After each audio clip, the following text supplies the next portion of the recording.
Hi guys and welcome back to my channel. So today's video is going to be an introduction to artificial intelligence and machine learning. So yeah, some of you guys requested for this video, and it's basically just an introduction before I wanted to start my data science tutorial series. I will be doing both of them along with the Python basics as well. So let's get started, but before going any further, please subscribe to my channel and hit the bell icon for more such videos. Okay, so in this tutorial we are basically going to understand what machine learning is and how it is different from AI and how we can practically implement it. So basically, what is machine learning? It's a sub science. It's basically a sub part of computer science which helps the computers and ability to learn without being explicitly programmed. Okay, now let's come up with an example, right? Suppose you have a washing machine and you use your washing machine for washing clothes, for soaking them, for drying them, for rinsing them, okay? And you have all these programs on your washing machine board. And now, what if I tell you that your washing machine should be automatically intelligent enough to understand when I should soak the clothes, when I should rinse them, and after all that is done, when I should actually start to dry them out? So basically, it means the same thing. Like machine learning means that some program should do things on its own without us telling it to do it. Okay, but many people actually try to confuse machine learning with artificial intelligence. Actually, machine learning is more specific to the software part or to the computer science programs part. It basically means that when we write certain computer science programs, for example, if I want to do calculate a program for house prices, right? If I want to calculate the price of a house, if I want to start calculating some trends or some stock prices, these are all software based problems. So what if I want to automate them? I want to make sure that some program should do it on itself without me programming it to do it or making some changes to do it, right? However, on the basis of artificial intelligence, I would say that it is a more broader field. Machine learning is a part of AI, right? AI consists of all other things like computer vision, like natural language processing, and deep learning, and data analytics. And for example, embedded systems, the washing machine example which I gave you, and the robotics example, it's all part of artificial intelligence. But machine learning is only a subfield or a subset of AI.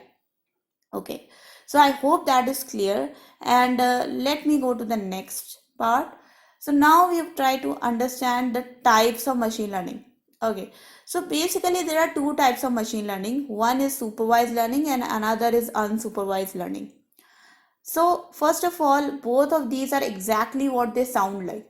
Supervised learning means if you want something to learn, but you already have some data, some clearly labeled data associated with it, right? That is called a supervised learning.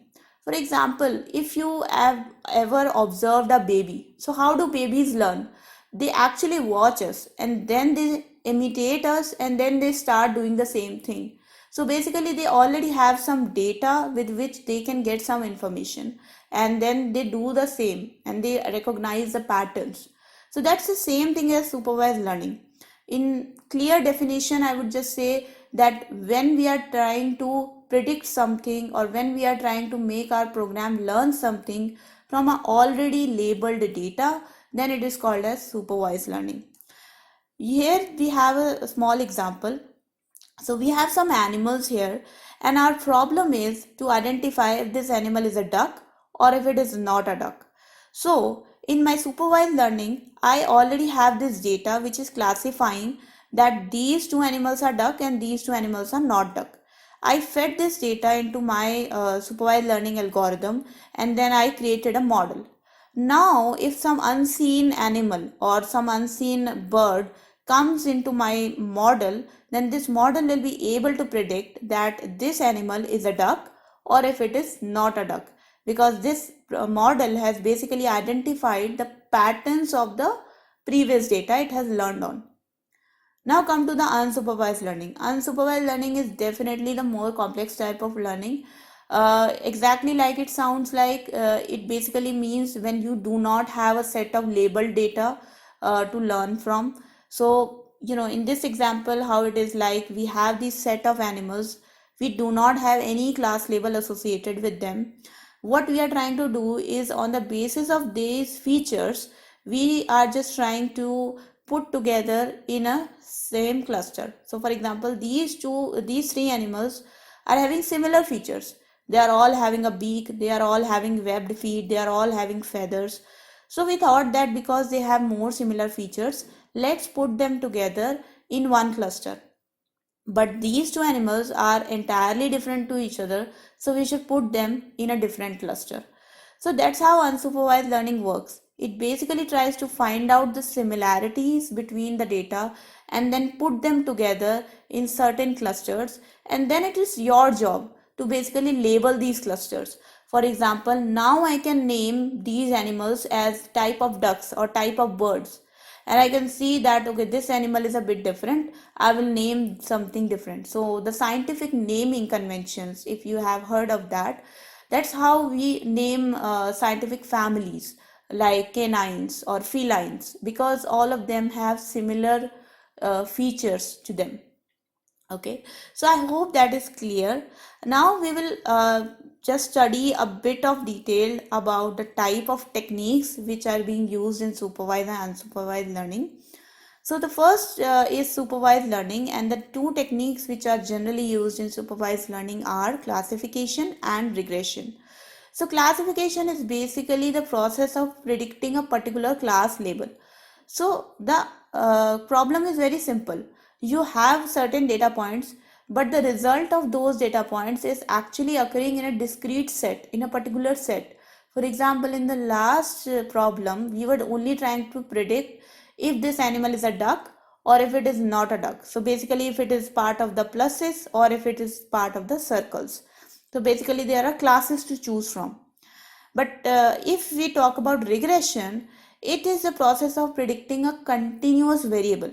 For example, if I don't want to predict if this animal is a duck or not, but I want to know the probability of this animal being a duck. So probability is a continuous variable, it's a numerical variable.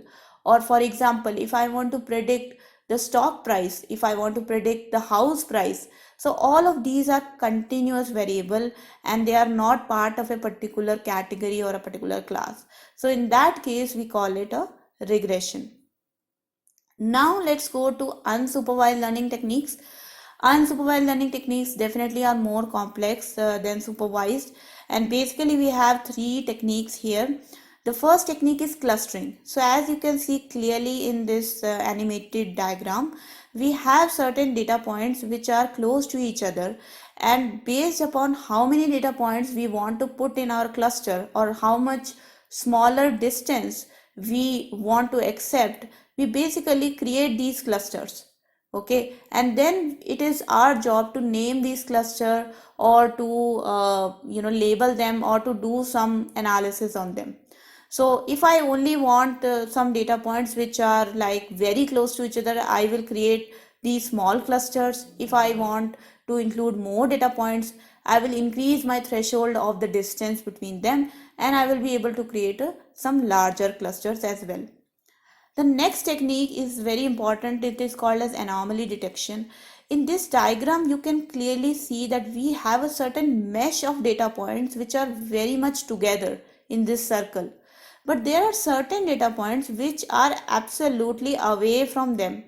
Now, whenever you have such kind of data points which are behaving very strangely or which are acting like an outlier, which are not very close to the normal data points, in that case we consider them as an anomaly. So anomaly detection means basically if you want to predict something which is absolutely different from the normal behavior. And this kind of technique is very important when we want to do some sort of incident detection.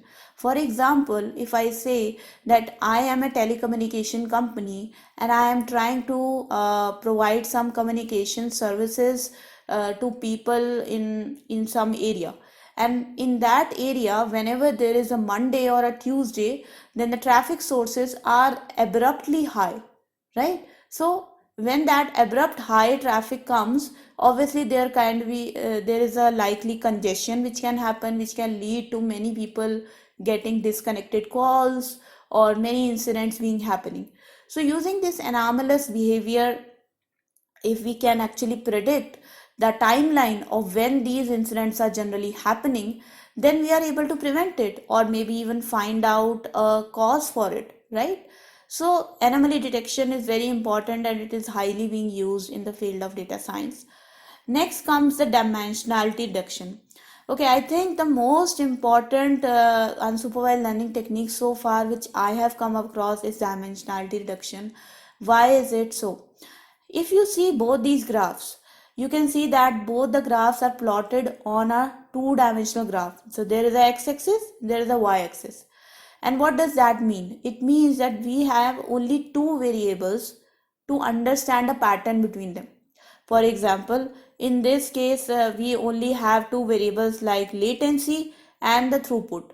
But do you ever think that whenever we are analyzing some data, we only have two variables or two columns to choose from? I don't think it's ever a case in a real scenario. We always have much more than maybe hundreds of columns to choose from if we have to analyze a certain type of data. For example, if you take genomic data, then there are so many DNA combinations which can be made up that if you start creating columns or if you start plotting them on a graph, it will be really difficult because they have like more than thousand or millions of combinations. So that's where dimensionality reduction comes into play. Basically, it means that if we have more than three variables or more than four variables or more dimensions of data to choose from, more features of data to choose from, then it tries to reduce all of them to some smaller dimension so we can easily plot it on a graph, for example a 3D graph or a 2D graph, and try to understand the pattern between it. So basically dimensionality reduction helps us to map a larger set of features into a smaller set of features so that we can easily analyze it. And definitely it's really important because most of the times our data set is quite huge. Now I will just want to delve into a small practical example for you guys to understand machine learning better, and if you really want to go into the field of data science, what kind of things that you might come across, right? So it's just a small example in which we are talking about a regression problem. I will also tell you about some regression techniques before we actually discuss the example. So in regression, we basically have three types of models: linear, multilinear, and polynomial. Just exactly their name sounds like. So linear model is a model when the relationship between our two variables or two features is actually linear. Let's take an example. For example, if my house price is increasing with the area of my house, so if the larger the house is, higher the price is. So that's a linear relationship, right? Next, the multilinear means when we have multiple variables but all of them have a linear relationship with my resultant variable. So in our case, we have a resultant variable called as house price, and I have two variables which are constantly varying linearly with it. So one is definitely the area of the house and the other could be the number of floors in the house. So if the number of floors are high, if the building is like 10 floors, then definitely that building will be more costlier than the building which is only 5 floors, right? And then comes the regression model, which is I think the most highly used, which is a polynomial model. Polynomial model basically means when the relationship between your variables is not linear, and definitely most of the times that is the case. The relationship between your variables could be logarithmic, it could be quadratic, it could be a cubic equation. So basically anything but not just like y is equals to mx plus c. One such example could be the age of the house. So if the age of your house is higher, that means your house is older, then its price is, let's suppose, is being reduced by half. So if the age of your house is 10 years, its price is reduced by half. If it's 20 years, the price of your house is reduced 4 times. So basically it's x to the power minus 1. So it's not a linear model, but a polynomial model, right? So I hope that is clear. But in case of our example, we definitely will be using a simple linear regression, because I want you guys to understand that in a simple manner. So let's take an example with the simple linear regression, how it looks like. You can see that we have a two variablesly graphed here, x and y, and we have these data points here, right? We have these data points here which we have plotted. And then there is this line, there is this straight line which is going through it. Okay, so what this straight line means? That is the line which we want to predict. That's the best fit line. Basically, in our case, we always have x and y data. We plot all their data points, and then for any data point which we want to predict, so if I get any x data point and I want to predict its y variable or y value, I want to actually create a line in such a way so that if I extend that line, or if I plot that data point on this line, I will get the y value which is the most closest to its actual y value.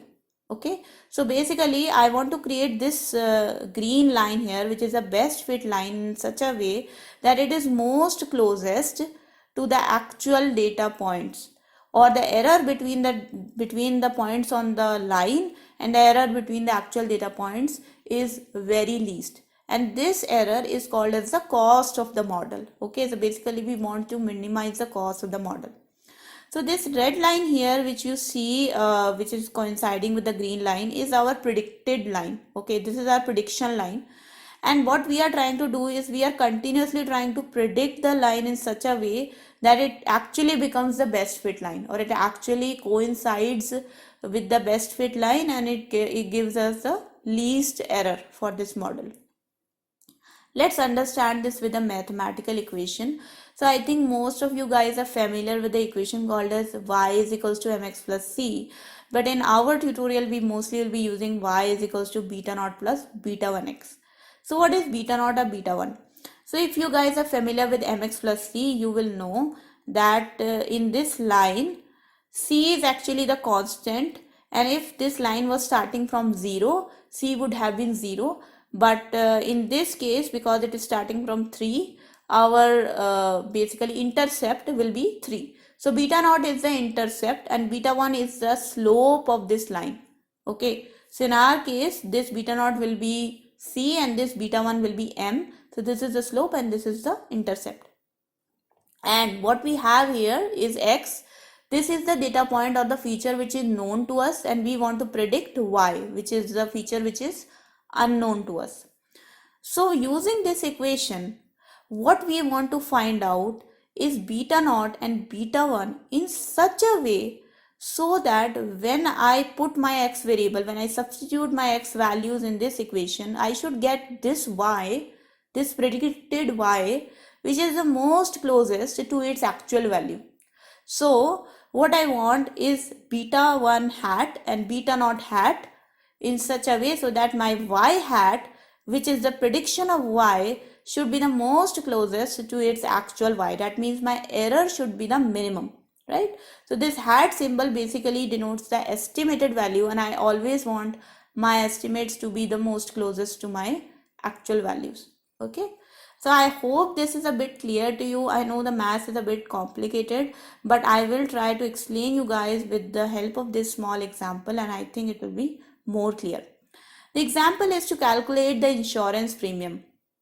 Let's suppose I have a bank and two people, they come over to the bank. One guy is very young, he is 20 years of age, he is having a job.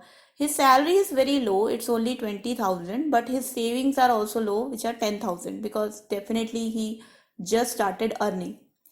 And an old man also comes over to the bank. He is almost retired, 60 years of age, he is not employed. His salary is only 10,000, which is probably his pension, but his saving is very high. His savings is around 20 lakhs. So they both come to the bank for an insurance cover.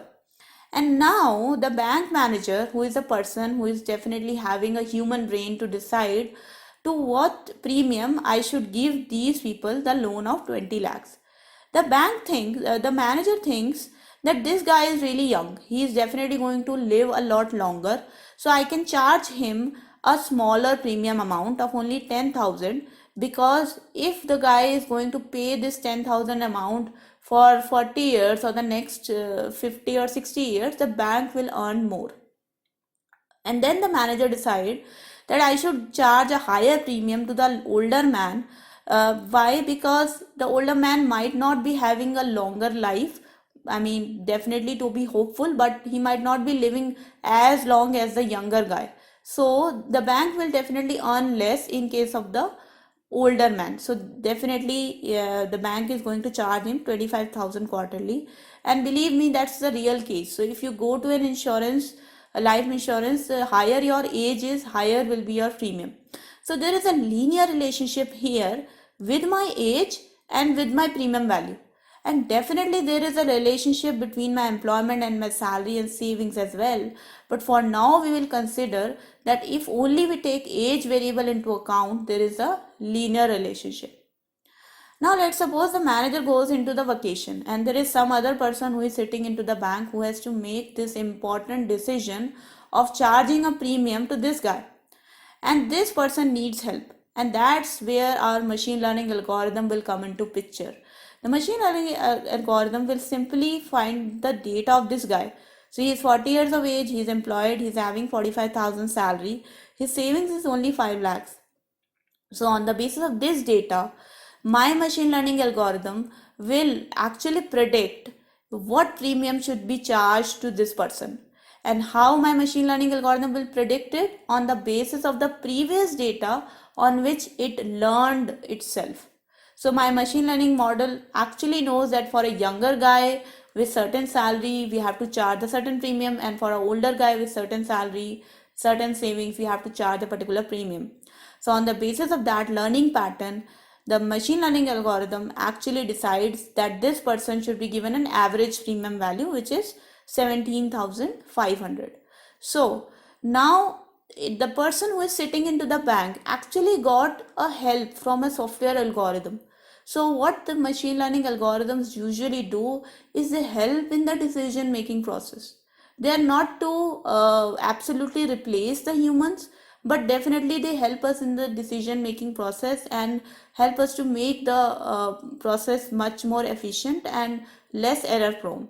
So if you want to actually go through this example, this link I will be putting in the video description below. So that was all about the machine learning introduction. I hope you guys enjoyed this video and you actually got some introductory information about how to start machine learning, why it's important, what are the different fields associated with it. So if you really like this video, please subscribe to my channel and hit the bell icon for further notifications. So thank you so much for everyone and stay tuned for further videos. Bye bye.